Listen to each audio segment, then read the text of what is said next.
এক নম্বর শাবাবাকা কাবলা হারামিকা, তোমার যৌবনকালকে, যৌবনের হায়াতকে, যৌবন চলে যাওয়ার আগে আগে। যারা বয়স্ক তারা কখনো যৌবন ফিরে পাবেন না। যারা যৌবন চলে যাইতেছে কখনো যৌবন ফিরে পাবেন না। যৌবনকালে আল্লাহকে ডাকা যে সহজ, বৃদ্ধকালে আল্লাহকে ডাকা ওইরকম সহজ না। যৌবনকালে কোরআন তিলাওয়াত যে সহজ, বৃদ্ধকালে ওইরকম সহজ না। বৃদ্ধকালে অজুও ঠিক থাকে না, কিন্তু যৌবনকালে আল্লাহকে যেভাবে, আল্লাহর নামাজ কালামা যেভাবে পড়া সহজ, বৃদ্ধকালে ওইরকম সহজ না। এই কারণে বিশ্বনবী বলেন শাবাবাকা কাবলা হারামিকা, তোমার যৌবনকালের গুরুত্ব দাও।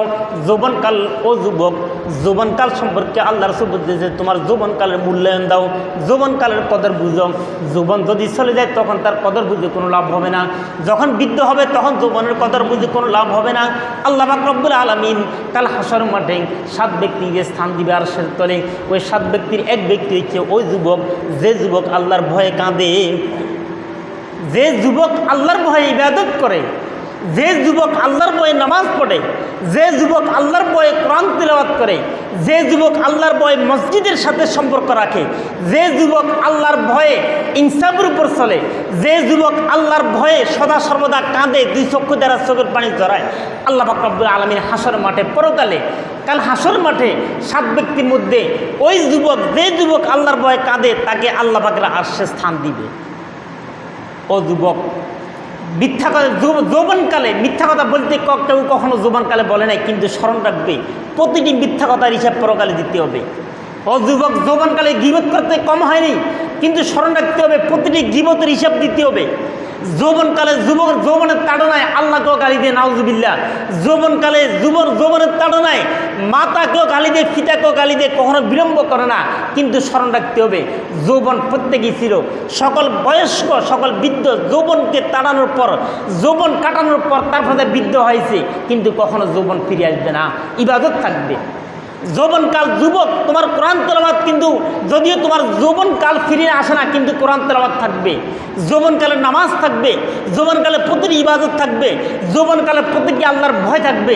যদিও যৌবন ফিরে আসে না, কিন্তু পরকালে যৌবনকালে প্রত্যেকটি ইবাদত, প্রত্যেকটি কোরআন তেলাওয়াত, প্রত্যেকটি নামাজ, প্রত্যেকটি রোজা সব কিছু কি পেয়ে যাবে, দিয়ে দিবে কে?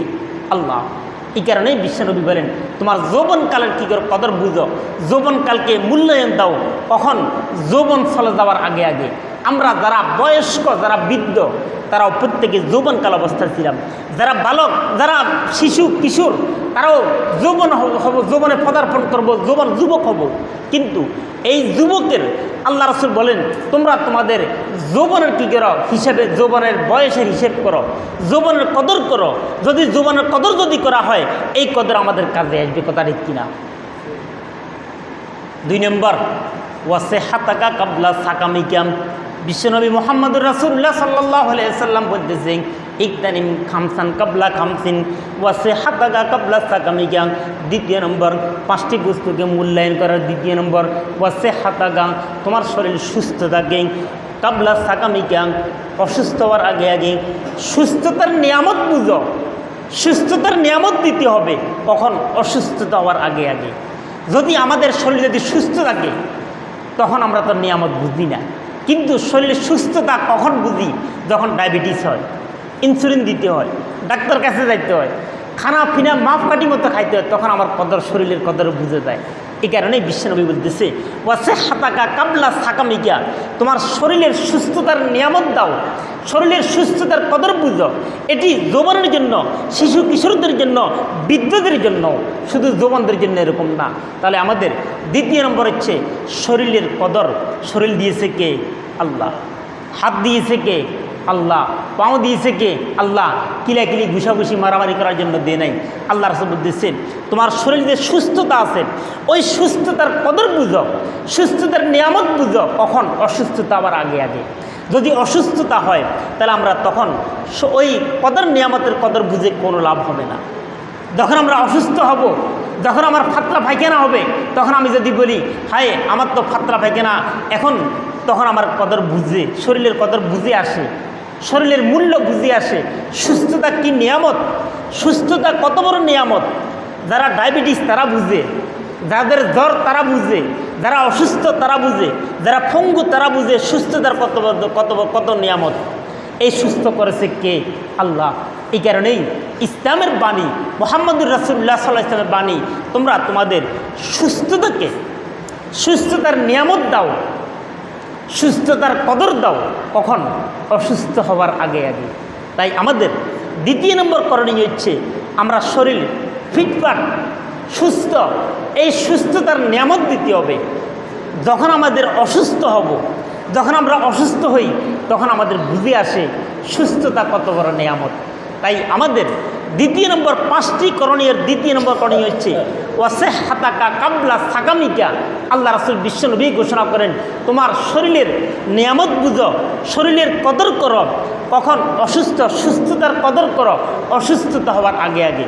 তাই আমাদের দ্বিতীয় নম্বর করণীয় হচ্ছে আমাদের যে শরীর সুস্থ রয়েছে ওই সুস্থর নিয়ামতকে আদায় করা, সুস্থতার কদর করা। কিন্তু এই সুস্থ কি অসুস্থ কি কখন বুঝে আসবে? যখন আমরা অসুস্থ হব তখন বুঝে আসবে। আমাদের ঢাকা পঙ্গু হাসপাতালে, ফিজি হাসপাতালে যখন যাবেন তখন দেখবেন মানুষের কী অবস্থা। পঙ্গু হাসপাতালে তখন দেখবেন মানুষের কী অবস্থা, হাতের কী অবস্থা, পায়ের কী অবস্থা, চক্ষুর কী অবস্থা। আল্লাহ পাক আমরা যারা আছি প্রত্যেকে 2টি হাতকে, 2টি চক্ষুকে, 2টি পাওকে ঠিকঠাক মতো দিয়েছে। এই ঠিকঠাক মতো এই হাতের মূল্যায়ন করা, এই পায়ের মূল্যায়ন করা, এই ফ্যাটের মূল্যায়ন করা, ফিটের মূল্যায়ন করা, চক্ষুর মূল্যায়ন করা, এটি হচ্ছে আমাদের একান্ত কর্তব্য। দিয়েছে কে? আল্লাহ। ব্যবহার করতেছে কে? আমরা। আর মূল্যায়ন করার কথা কে বলতেছে? রাসূলুল্লাহ সাল্লাল্লাহু আলাইহি ওয়াসাল্লাম। আল্লাহর দেওয়া শরীরকে মূল্যায়ন করার কথা বলতেছে, আল্লাহর দেওয়া ফিটকে মূল্যায়ন করার কথা বলতেছে, আল্লাহর দেওয়া চক্ষুকে মূল্যায়ন করার কথা বলতেছে, আল্লাহর দেওয়া হাতকে, আল্লাহর দেওয়া পাওকে, আল্লাহর দেওয়া অঙ্গ প্রত্যঙ্গকে মূল্যায়ন করার কথা বলতেছে কে? মুহাম্মদুর রাসূলুল্লাহ সাল্লাল্লাহু আলাইহি ওয়াসাল্লাম। মূল্যায়ন করবেন সুন্দর করে। তাহলে দ্বিতীয় নম্বর আমাদের করণীয় হচ্ছে আমাদের সুস্থতার নিয়ামতকে, সুস্থতার কদর বুঝা অসুস্থতার আগে আগে, অর্থাৎ শরীরকে সুস্থ রাখার চেষ্টা করা, কখনো অসুস্থতার দিকে ঠেলে না দেওয়া, আর এটির কদর বুঝা। তৃতীয় নম্বর ওয়াগেনাকা কাবলা ফাকরিকাম। বিশ্বনবী 5 নম্বরের তৃতীয় নম্বর বলতেছে ওয়াগেনাকা কাবলা ফাকরিকাম। সম্পদ দিয়েছে কে? আল্লাহ। ওই সম্পদ দিয়েছে আল্লাহ। ওই সম্পদ যতটুকু আল্লাহ পাক দিয়েছে এই সম্পদের মূল্যায়ন বুঝা দরিদ্র হওয়ার আগে আগে। বিশ্বনবী মুহাম্মদুর রাসূলুল্লাহ সাল্লাল্লাহু আলাইহি ওয়াসাল্লাম আল্লাহর কাছে দোয়া করতেন, ওই দোয়া আমাদেরকে শিখাইছেন। আল্লাহুম্মা ইন্নী আসআলুকাল হুদা ওয়াত তুকা ওয়াল আফাফা ওয়াল গিনা। আল্লাহ রাসূল বলতেছি, আল্লাহ তুমি আমাকে হেদায়েত করো। কে বলতেছে? রাসূল। এটি আমাদেরও দোয়া।